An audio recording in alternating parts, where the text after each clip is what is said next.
Bom dia, bom sábado. É bom, ao fim de uma semana, podermos nos encontrar aqui para louvar e honrar o nome do nosso Deus. Que cada um de vocês possa sentir acolhido e possa sentir o calor humano que emana de cada um de nós. Parece mentira, mas já estamos no meio do ano. Passamos para o terceiro trimestre, este sábado. E nós, como Escola Sabatina, a direção da Escola Sabatina, queremos trazer-vos um desafio, que é muito simples, mas que às vezes passa despercebido.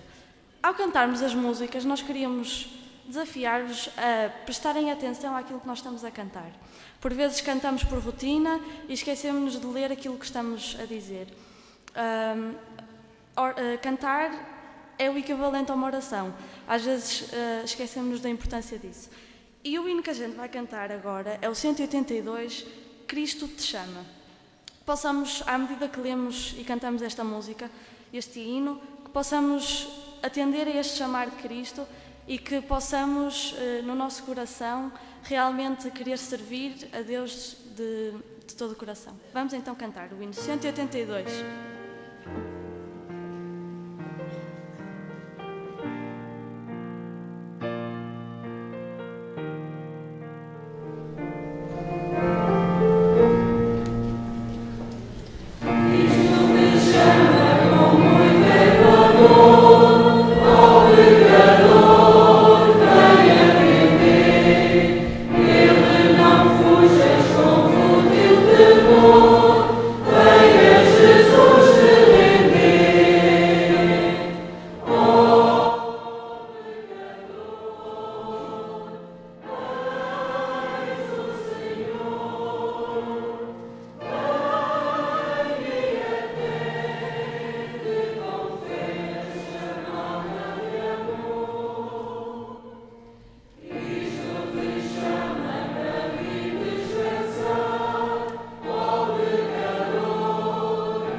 Convidamos todos aqueles que puderem a se ajoelharem e orarem connosco.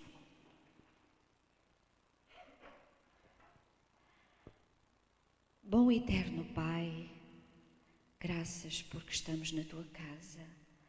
Graças porque neste Teu santo dia queremos render louvores ao Teu nome. Possamos, Senhor, através do sangue de Cristo, estar puros e limpos diante da Tua face. E possamos sentir a alegria da salvação em cada momento deste Teu sagrado dia. E também pela vida fora, aquela que Tu nos concederes para a nossa preparação. Senhor, que cada um de nós tenha bem consciente o chamado a que respondeu, a que acedeu e que compreenda quão grande foi o sacrifício para nós estarmos aqui. Também, Senhor, nesse sentido, queremos ser humildes filhos teus e, com alegria, esperar a tua vinda, aquele teu grande dia.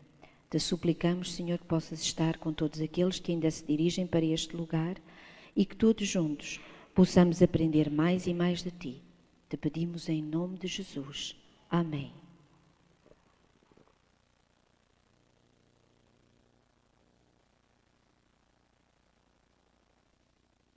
Bom dia, irmãs.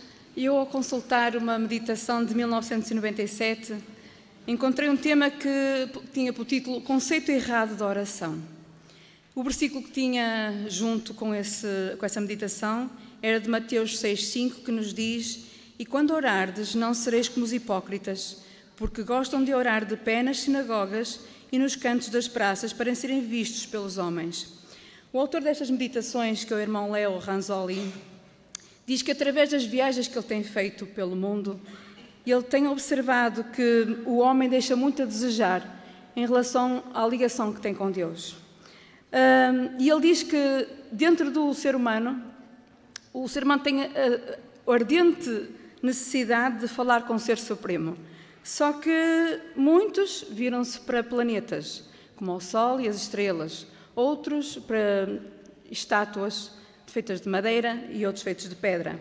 E este irmão diz que foi criado na Igreja Católica, foi desde pequenino ensinado por franciscanos e freiras, e ele diz que eles modelaram a vida dele de uma maneira muito boa, mas quando ele conheceu Cristo da maneira correta, ele percebeu que não estava no sítio certo. E ele diz que apesar dessas pessoas serem boas pessoas e que rezarem todos os dias e falarem ladainhas, não é? Que aqui não era o correto, e nós sabemos que não é o correto. Mas os discípulos de Jesus foram mais inteligentes e observadores, porque eles viam que Jesus, quando estava nesta terra, ele era abençoado por orar muito a Deus. Então os discípulos pediram: ensina-nos a orar, porque nós queremos ser como tu, nós queremos ter o poder que tu tens. E então nós na oração diz-nos que nós não necessitamos de ter palavras muito difíceis. Deus quer que nós sejamos de coração humilde, estejamos a ser humildes para com Ele.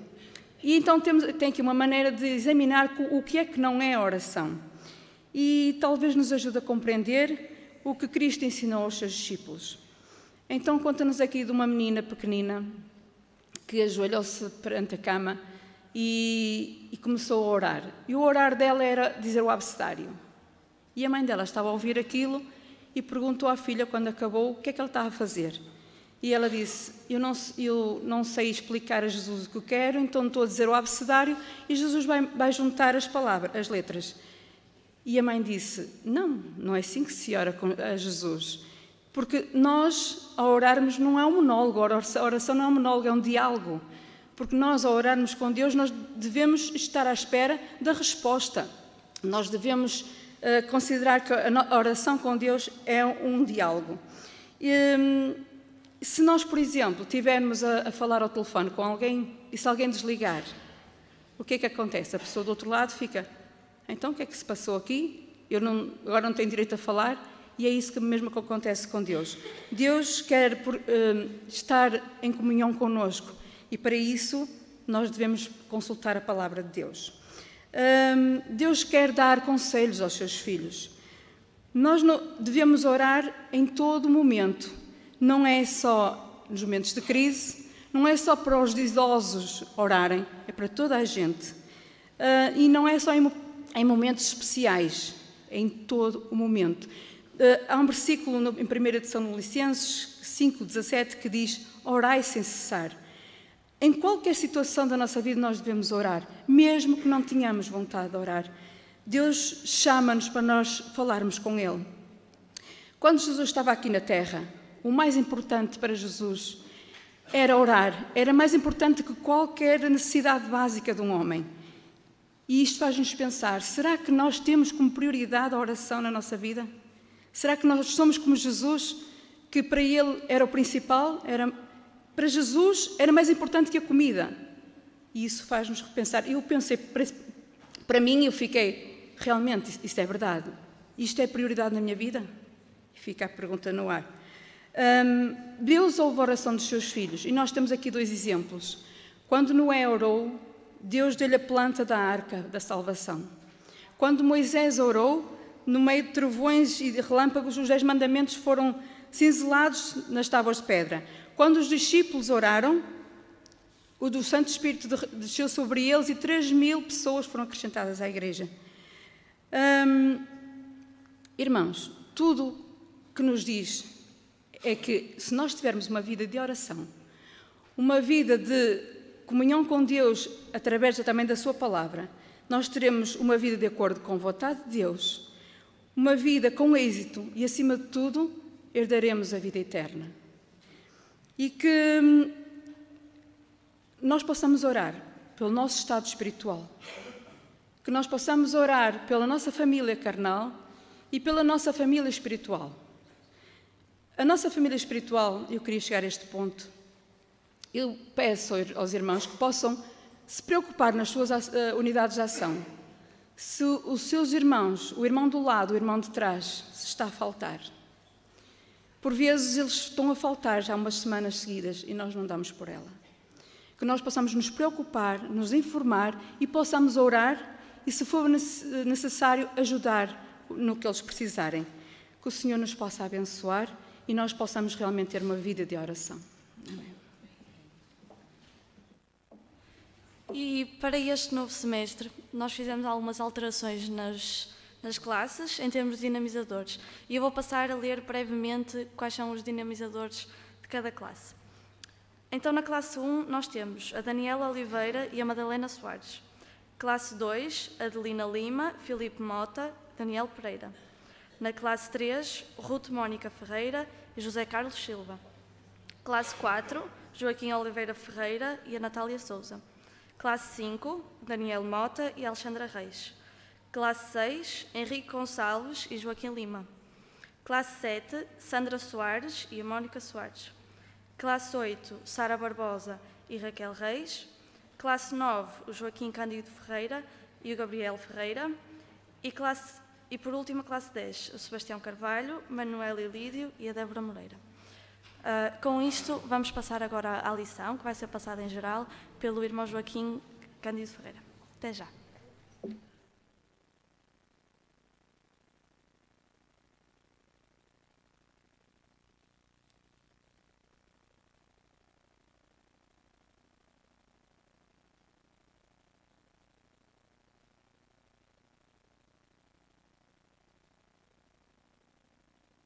Temos 30 minutos para desenvolver a lição que tivemos o privilégio de estudar durante esta semana.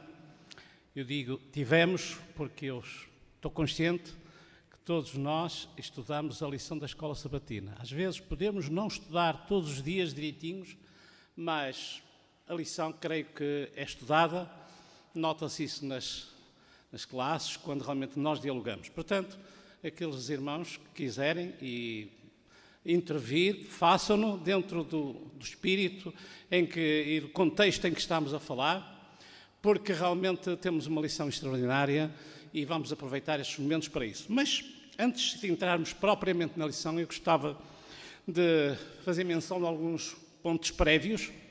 O primeiro é falar sobre o autor do trimensário, que é o nosso prezado irmão pastor Wilson Parochi. Este irmão é brasileiro. Eu chamo-me a atenção porque eu já conheço este pastor do YouTube já há algum tempo. Acompanho nos comentários que ele há muito tempo faz das lições da Escola Sabatina. Portanto, aqueles que quiserem aproveitar no YouTube, ir à fonte, ele todas as semanas faz um comentário à lição da respectiva semana. Segundo, eu queria falar também sobre o tema do nosso trimestre, o Livro dos Atos. E quando olhei para a capa do trimensário, eu logo pensei que não é inocente o facto de o autor, ou do autor da capa, pelo menos, ter escrito o Livro dos Atos. Porque normalmente nós conhecemos por livro Atos dos Apóstolos. Mas realmente depois de estudarmos esta lição, e nós já o sabíamos, realmente os atos são dos apóstolos, mas são em primeira instância de quem? Do Espírito Santo. Portanto, atos do Espírito Santo, atos dos apóstolos. Depois, a terceira questão que eu queria falar, precisamente, é que, diz o autor, isto foi na parte da introdução, há historiadores que dizem que creem que as 3 décadas mais cruciais da história mundial ocorreram quando um pequeno grupo de homens, na maior parte judeus, sob o poder do Espírito Santo, levaram o Evangelho ao mundo. Eu gostei desta afirmação, porque realmente o período que correu da ressurreição de Jesus Cristo, que terá sido no ano 31, até a data, o ano de 62 da nossa era, a altura em que morreu o apóstolo, que Paulo foi preso em Roma, este período realmente foi um período extraordinário. E seguindo as ordens de Jesus, este grupo de homens e mulheres, capacitados pelo Espírito Santo, seguiram à letra as ordens de Jesus. Qual era a ordem? Levar o Evangelho a todo o mundo. E o mundo conhecido então era aquele em que eles realmente, era aquele que é descrito no livro dos Atos, que ia até realmente ao Império, que incluía o Império Romano e ia até Roma. Portanto, prezados irmãos, foi 4 décadas realmente que abalaram o mundo. E realmente é este período que abrange o livro dos Atos dos Apóstolos. Pensa-se, e penso que os irmãos viram isso na lição, que o livro de Lucas e o livro dos Atos foram escritos pelo mesmo autor, que é o médico Lucas. E se nós formos ver alguns textos, como tivemos a oportunidade de ver em Lucas e realmente em Atos, há muitas frases, há muitas formas de escrever que o identificam, até porque eles são escritos para a mesma pessoa. Diz-nos também o nosso comentador que Lucas não era judeu, Lucas era um gentio. E diz-nos que será o único gentio a escrever um dos evangelhos. Se quisermos fazer já em realce ter uma ideia de que realmente a figura principal do livro dos Atos é sem dúvida o Espírito Santo. Mas realmente a igreja, que estava em formação, a igreja primitiva, era liderada por um grupo de homens, que eram os discípulos, e outros que se juntaram, mas realmente há 2 que se destacam, que são eles. Queria ouvir. Pedro e Paulo. Realmente são os grandes personagens do livro dos Atos.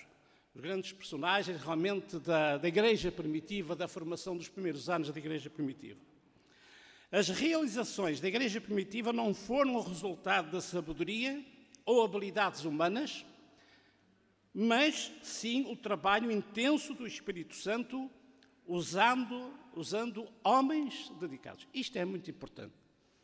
Quando realmente formos estudar, e para a semana vamos estudar sobre o Pentecostes e outros episódios, podemos ter tendência para realçar o papel do homem. Realmente é notável porque foram homens consagrados, homens dedicados, homens realmente que se dedicaram completamente à missão, e isso é importante. Mas o que está realmente, os resultados finais, os resultados estrondosos que realmente ocorreram, são o resultado do quê? Do Espírito Santo. E estes homens, única e simplesmente, se deixaram realmente envolver pelo poder do Espírito Santo. Depois destas notas prévias, vamos então entrar na nossa lição. E como sabemos, a lição fala-nos precisamente sobre o capítulo 1 dos Atos dos Apóstolos. Queria lembrar também que o livro de Lucas narra a história de Jesus, o ministério de Jesus, desde o seu nascimento até à ressurreição. E o livro dos Atos começa precisamente na ressurreição de Jesus, a ascensão, e vai até a prisão do apóstolo Paulo em Roma. Portanto, prezados irmãos, eu penso que estão lançadas as bases para o estudo deste trimestre, que fazemos bem em estar atentos e aproveitar esta oportunidade, porque realmente vamos estudar coisas maravilhosas.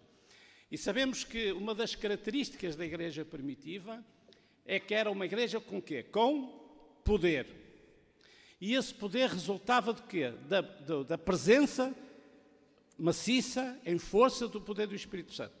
E é importante nós falarmos nisto porque esse mesmo Espírito Santo, em doses, em medidas redobradas, será uma realidade o quê? Na Igreja dos últimos dias. Portanto, tudo aquilo que aconteceu com a Igreja primitiva, debaixo da influência do Espírito Santo, a Igreja final, a Igreja realmente que preparará a vinda de Jesus, será também beneficiada, vamos assim dizer, com o poder do Espírito Santo para terminar esta obra, a missão, usando o termo tremensário, que é levar o Evangelho a todo o mundo para que Jesus venha. A lição começa quando os irmãos quiserem intervir, há aí microfones, portanto sejam à vontade.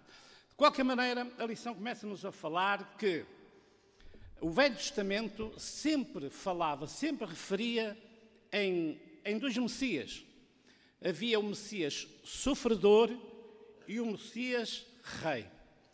E sabem que os estudiosos, os judeus, estudiosos do tempo de Jesus, nomeadamente, sempre valorizaram mais o Messias rei do que propriamente o Messias sofredor. Nunca aceitaram muito bem a ideia de um Messias sofredor. E tanto é assim que quando Jesus realmente exerceu o seu ministério, foi um ministério difícil, foi um ministério de perseguição, foi um ministério em que realmente foi maltratado. Os discípulos não o identificavam com isso, mas sim o contrário. Eles esperavam que um libertador.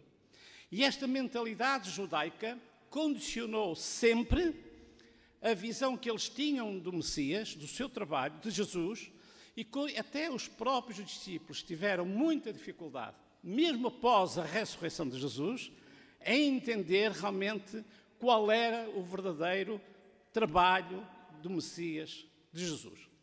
Porquê? Porque realmente eles viviam em termos sociais, em termos políticos, viviam uma situação de opressão.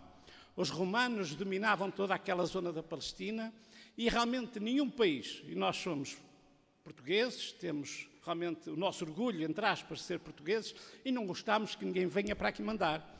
O que é facto é que realmente os judeus eram dominados pelos romanos e eram dominados de uma forma não muito correta. Eles eram explorados e realmente isso criava um mal-estar na nação.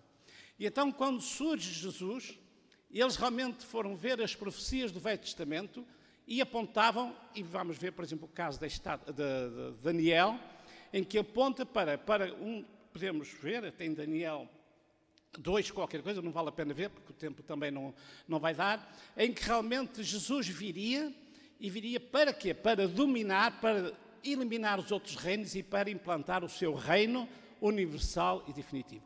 E outros textos que nós temos no Velho Testamento que realmente apontavam para este Messias rei, dominador.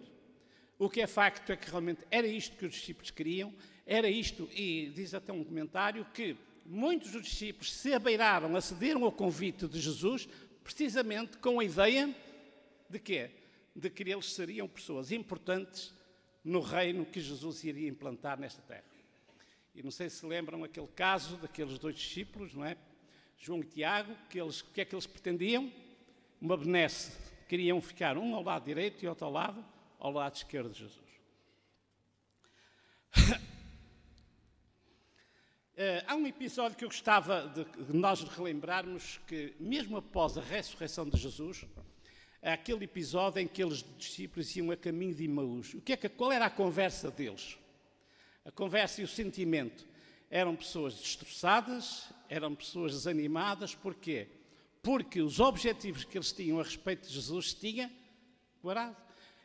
Eles já tinham morrido há 3 dias e agora o que é que vai ser de nós? Nós podemos até ler esse texto em Lucas 24, capítulo 21. É interessante porque isto mostra, de uma forma muito evidente, realmente o que é que os discípulos, nomeadamente os discípulos, pensavam acerca do ministério de Jesus. Ora, nós esperávamos que fosse ele quem havia de redimir a Israel. Mas depois de tudo isto, é já este o 3º dia desde que tais coisas sucederam. Quer dizer, já morreu há 3 dias, não há esperanças. Portanto, perdemos o nosso líder, perdemos a nossa hipótese. Prezados irmãos, a morte de Jesus foi um rude golpe na vida dos discípulos. Isso é uma realidade. Eles não contavam que Jesus terminasse o seu ministério daquela maneira. Diz que eles, os discípulos, nomeadamente, nunca entenderam a natureza do reino de Deus. O reino de Deus era um reino espiritual e não um reino terrestre. Quer dizer que muitos daqueles que se abeiravam de Jesus era sempre com o objetivo de se aproveitar de uma oportunidade que surgisse. Muitos deles se abeiravam de Jesus para quê? Para serem curados das suas enfermidades físicas, para terem notoriedade a nível social, mas o que é facto é que realmente, apesar de muitas instruções, de muitas explicações que Jesus tinha dado, que o seu reino não era terrestre, mas era o reino espiritual. Eles nunca entenderam isto. Esta é a primeira parte da lição. A segunda parte da lição fala-nos precisamente sobre a missão. E é muito importante porque esta missão está descrita precisamente no verso áureo que se encontra no capítulo 1, verso 8.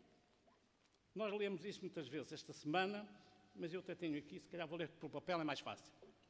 Mas recebereis a virtude do Espírito Santo, portanto, isto são palavras de Jesus, que há de vir sobre vós e ser-me-eis testemunhas tanto em Jerusalém, como em toda a Judeia, Samaria e até aos confins da terra.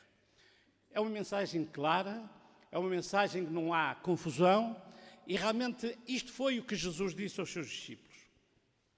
E, além de enviar o Espírito Santo, eles receberiam o Espírito Santo, e eles recebiam também outra coisa muito importante, que era o poder para a missão.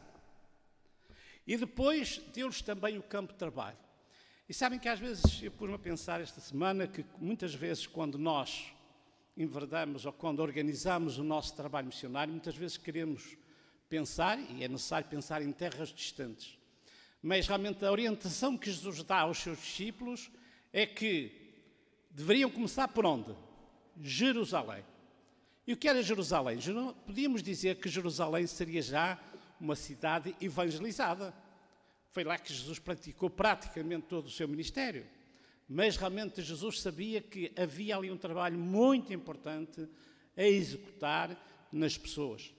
E era em Jerusalém que estavam as pessoas que apoiaram Jesus, mas era também em Jerusalém que estavam as pessoas que o prenderam e o mataram. Portanto, a mensagem era muito importante ser começada e ser realmente dada em Jerusalém. Depois havia aquelas cidades vizinhas que também conheciam o ministério de Jesus, Judeia e Samaria.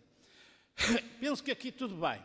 Só que realmente quando Jesus diz que devia de ir até aos confins da terra, eu creio que, tendo em conta as circunstâncias da época, não era fácil as deslocações. E nós vamos ver a história da Igreja Primitiva, nomeadamente as viagens missionárias de Pedro, Tiago e particularmente Paulo. Não foi nada fácil eles saírem de Jerusalém e deslocarem-se para outras terras distantes para pregar o Evangelho. Mas eles faziam isso com sacrifício, mas com muito amor e com muita dedicação. Mas realmente esse era o objetivo. Porquê esse era o objetivo? Porque a missão é global.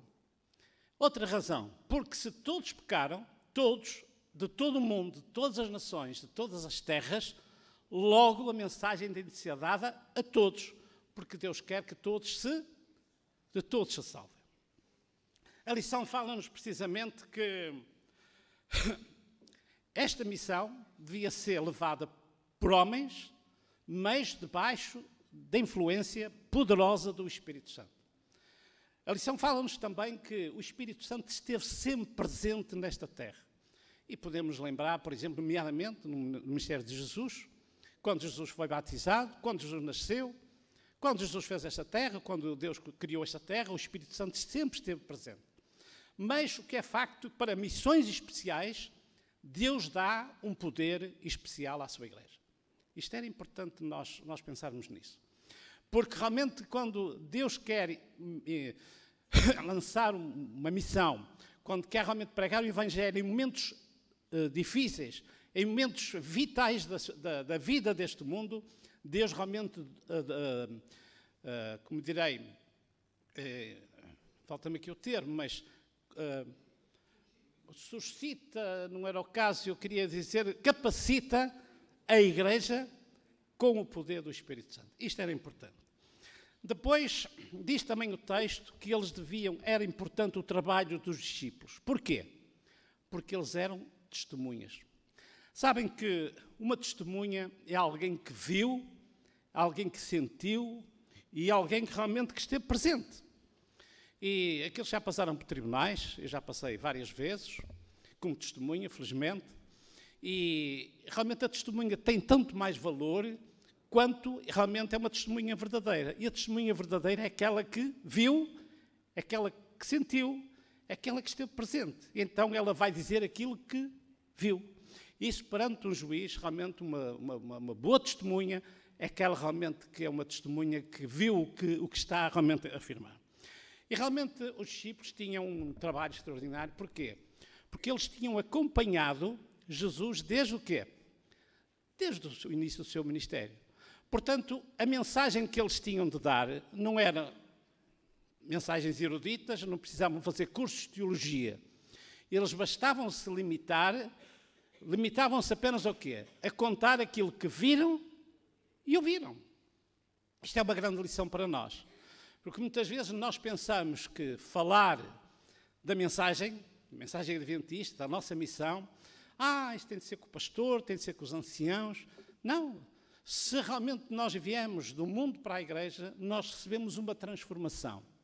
Necessariamente nós não somos aquilo que éramos antes.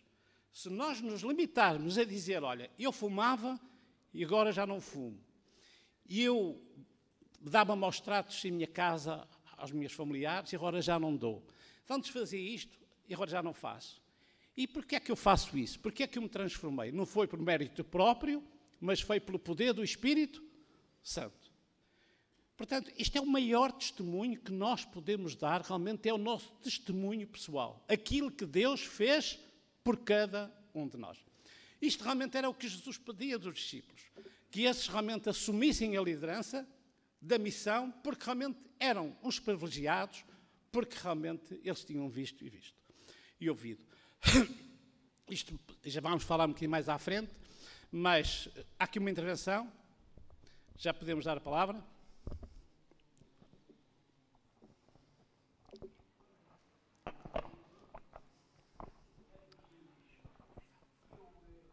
A lição para mim está no título desta... A lição para mim está no título desta primeira lição. Vós sereis minhas testemunhas. O povo de Israel, no tempo em que Jesus veio, não era esse Jesus que estavam à espera. Porquê? Porque alguém lhes virou o capacete ao povo de Israel e eles perderam a sua missão. E por isso é que não aceitaram Jesus. Em vez de o aceitar, perseguiram-no. Jesus escolheu aquela meia dúzia, mas eu hoje olho para o tempo do fim e olho para a igreja e para o mundo da forma como ele está e eu pergunto-me, que testemunha sou eu? Qual é o meu estilo de vida? Eu estou a seguir o mundo e as suas invenções ou estou a seguir o que está escrito na palavra de Deus? Qual é a minha representação como cristão nesta terra?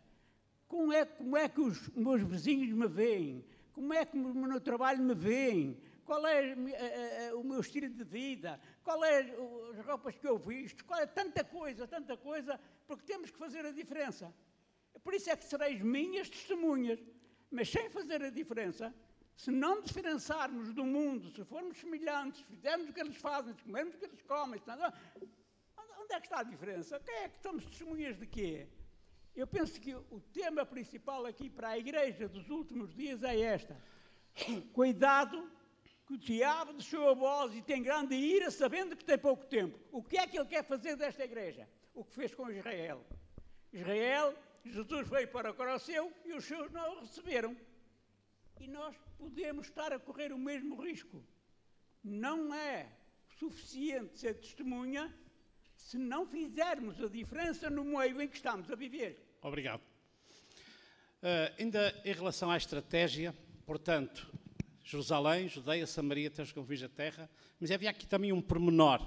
Sabem que no antigo Israel, normalmente os estrangeiros eram convidados a vir ao templo. E realmente havia cerimónias, havia um acolhimento, uma predisposição do povo de Israel para receber os estrangeiros. Mas agora era o contrário. Agora qual era a estratégia da missão? Era ir. Portanto, isto é um aspecto importante. A terceira parte da lição fala-nos precisamente sobre a nossa bendita esperança. Esta bendita esperança é realmente o retorno de Jesus. Mas isto é uma bendita esperança que é comum a nós hoje, era comum no tempo de Jesus e dos apóstolos, no tempo, portanto, da igreja, dos cristãos da igreja primitiva, durante o Velho Testamento. E sabem que Jesus nunca foi muito claro acerca da data do momento em que viria. O momento, talvez, deu dicas sobre os acontecimentos que realmente anunciariam a sua vinda. Mas, ao longo dos tempos, sempre houve muita dificuldade, porque os discípulos estavam entusiasmados, porque quando Jesus foi ao céu, subiu ao céu, o que é que ele disse? Virei outra vez.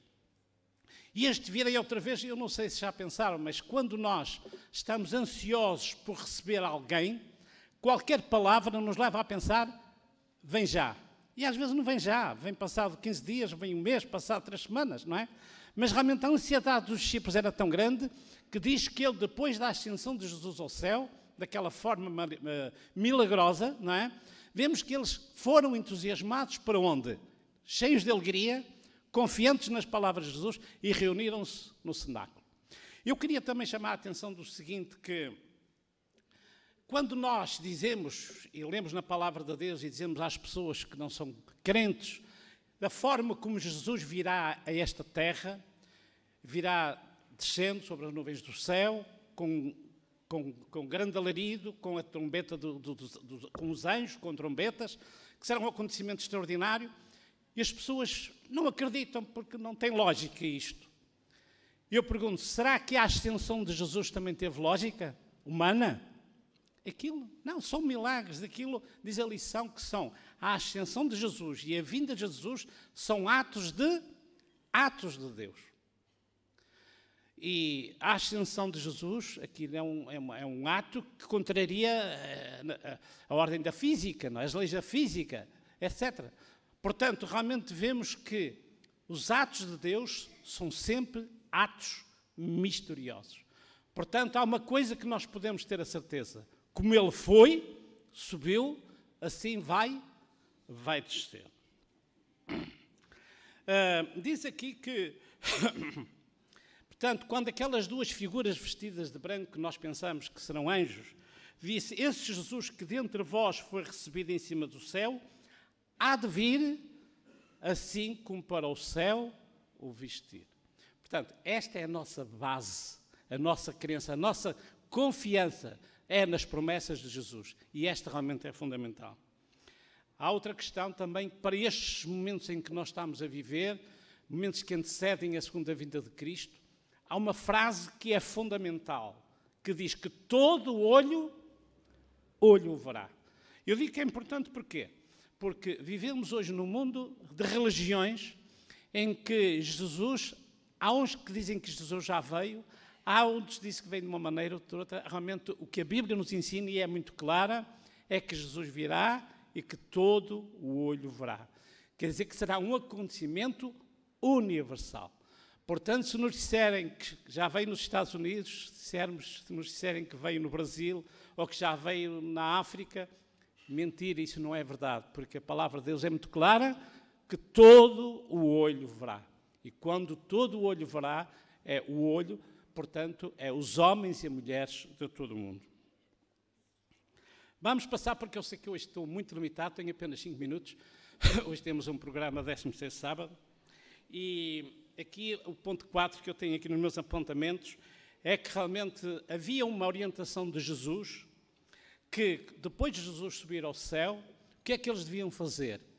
Realmente, e podemos ler em São Mateus 24:9, e eis que sobre vós veio a promessa do meu Pai. Ficai, porém, na cidade de Jerusalém, até que do alto sejais revestidos de poder. Portanto, isto é muito importante, porque sabemos que depois da ascensão de Jesus, o que é que os discípulos fizeram? Refugiaram-se no cenáculo. E o que é que eles estiveram a fazer no cenáculo? Hoje, há pouca intervenção. Estiveram precisamente a orar, estiveram precisamente a meditar e a pensar nas suas vidas, fazer um ato de contrição, uma reflexão. E certamente que pediram perdão uns aos outros e realmente desejaram ansiosamente pôr a sua vida em ordem com Deus. Isso não era mais nem menos do que já a influência do Espírito Santo naquelas pessoas. Porque a missão era importante. Sabemos que o papel do Espírito Santo era fundamental. Mas sabem que a riqueza do Evangelho e a riqueza do plano da salvação é que Deus não pretende salvar as pessoas só através dos instrumentos divinos. Pretende também usar os instrumentos humanos. Quer dizer que era necessário, e foi muito importante, estes momentos em que eles passaram reunidos no cenáculo, precisamente para prepararem as suas vidas em termos espirituais, repensarem tudo aquilo que tinha acontecido, pensarem no ministério de Jesus e realmente porem-se à disposição do Espírito Santo para serem usados.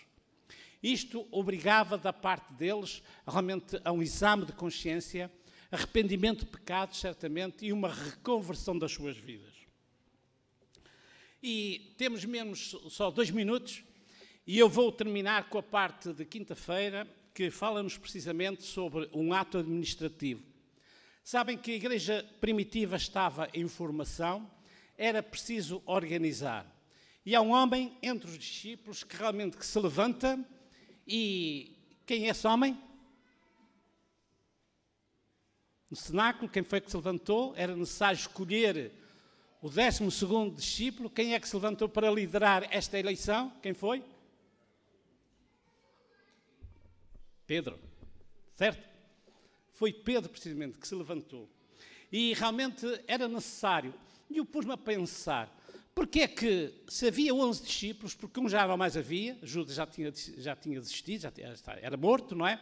Porque é que era necessário realmente escolher mais um discípulo, o 12º? Sabem que não temos explicação, mas o que é facto é que o número 12 na Bíblia tem uma característica muito especial. Há as 12 tribos de Israel, havia os 12 apóstolos, os 12 discípulos, e havia também, e no Apocalipse se refere muitas vezes às 12 portas que representam as 12 tribos de Israel. Portanto, o número 12 tem um significado muito importante. Agora, eles, para escolher, isto é uma lição para nós, porque todos nós fazemos parte de comissões de nomeações, e o primeiro cuidado que tiveram, escolher uma pessoa que tivesse perfil para o cargo. E qual era o perfil que essa pessoa devia ter? Devia ser uma testemunha ocular dos acontecimentos desde o início do ministério de Jesus até aquele momento. E diz-nos a lição que eles escolheram-nos 2, o relato bíblico, melhor dizendo. Escolheram 2. E desses 2, há um que foi realmente o eleito, que foi Matias. Tinha mais aqui umas coisas a dizer, mas eu hoje vou ser muito rigoroso, porque temos o 13º sábado.